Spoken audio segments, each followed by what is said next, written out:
Hello, welcome back to The Young Voter.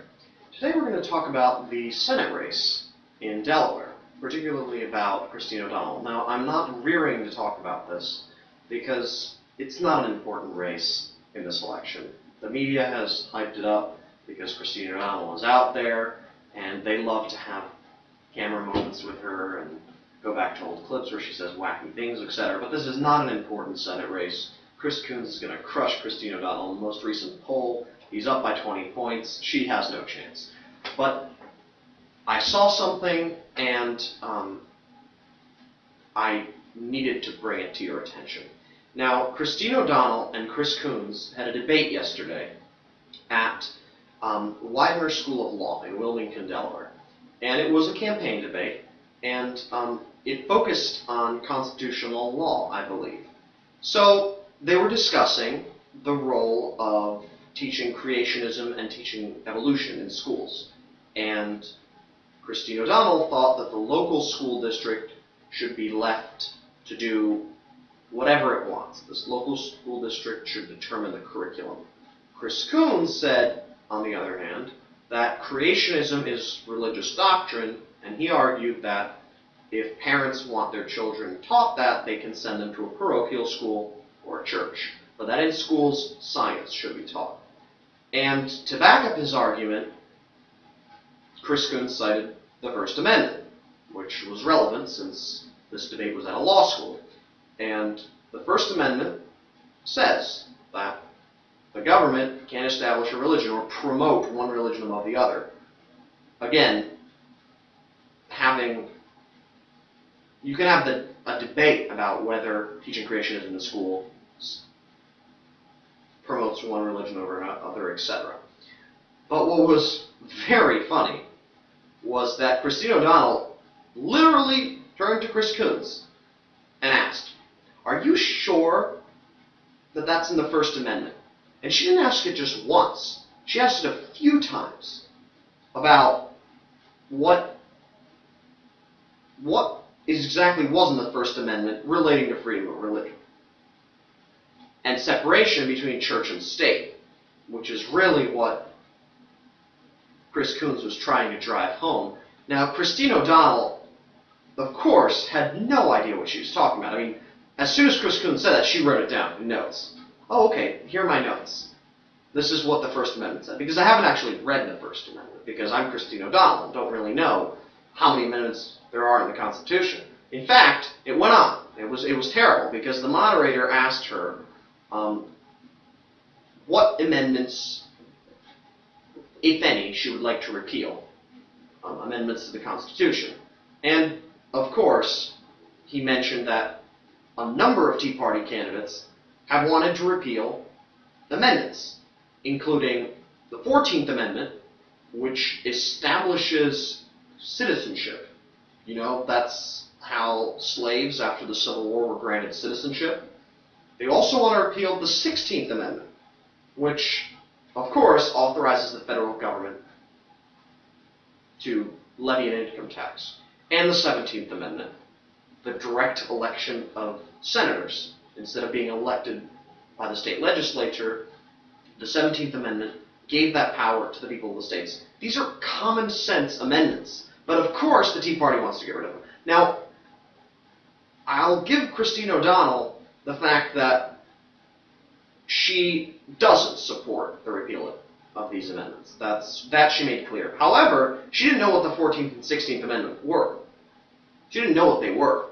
She had to ask the moderator to repeat them. Now, it's very interesting because those are some of the most important amendments in the Constitution of the United States.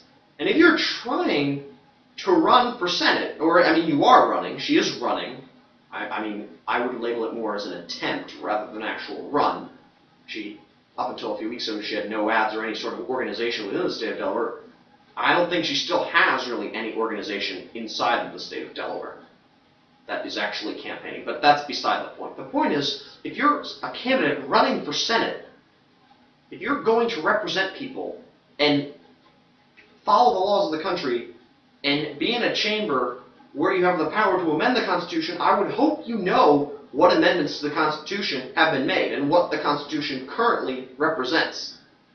But Christine O'Donnell has a thorough misunderstanding of what the Constitution stands for, or even what it contains, as we saw in the debate, which you will find in the description of this video a link to a video of that debate. I mean, you have to have a basic understanding of the laws of the United States, the laws that govern the United States, in order to be part of the government of the United States. But Christine O'Donnell has no idea, none, absolutely, about what the fundamentals of the Constitution are. And it was even more embarrassing because this debate was held at a law school. I mean, and of course, when she said, really, she said, is there really the separation of church and state in the First Amendment?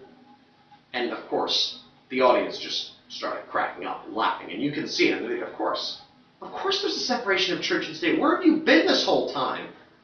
I mean, people have been citing the separation of church and state in all of these arguments against teaching creationism in schools. Where have you been, Christine O'Donnell? I really don't know. And her ridiculous ideas are, first of all, not compatible with running in a Senate race.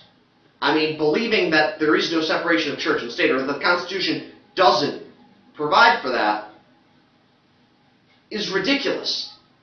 And that has nothing to do with your opinion in the matter. That has to do with understanding the Constitution of the United States. And if you don't know what it is, you shouldn't be running for elected office. Furthermore, she's so far to the right, I'm surprised she's even polling at around 30% for Delaware voters. I mean, Delaware is a relatively blue state. It's a relatively blue state. It's in the Northeast. It gave Obama a big margin in 2008. So she is not going to be representing the people of the state of Delaware well in the Senate if she were to get elected, which she's absolutely not going to get elected. She's going to be crushed by Chris Coons, and the Tea Party made a mistake in this case in pushing her over Mike Castle. But, you know, it's a political statement, and granted, I mean, she's been getting as much press as Sarah Palin got in '08. I mean, for all of the worst reasons. But of course, it's the Tea Party, and it's the Republican Party. So of course they're going to get candidates that get negative attention and create a lot of drama and a lot of media attention, and of course have no substance and don't really understand anything. That's Christine O'Donnell and Sarah Palin are just completely the same. Except I have to grant that at least Christine O'Donnell is coherent when she speaks. I mean, what she says is not true and is ridiculous, but at least she makes sense when she speaks. Sarah Palin has gotten better, but in 2008, if you watch those interviews, it's ridiculous. I mean, it's absolutely ridiculous. So I would just go to the state of Delaware, and if you're a voter in the state of Delaware, don't vote for this woman. I mean, look at the debate on your own and tell me. I mean, is this woman qualified to represent you? Let alone, I mean, forget her views. I mean, you might agree with her views, but are you going to vote for someone who's like that, who has no clue what they're talking about? I mean, if you support her ideas, go right ahead and vote for her, but be aware that that's who you're voting for. Someone who has no idea about anything in terms of governance, and has no idea what the U.S. Constitution is built around. I mean, the framework of the U.S. Constitution is just beyond her grasp, or at least she hasn't studied it. But in either case, you shouldn't be running to be a senator if you don't understand the U.S. Constitution. That's pretty obvious. So if you're a voter in the state of Delaware, you have a clear choice. And I urge you to make an intelligent decision. All right. Thank you again for watching The Young Voter.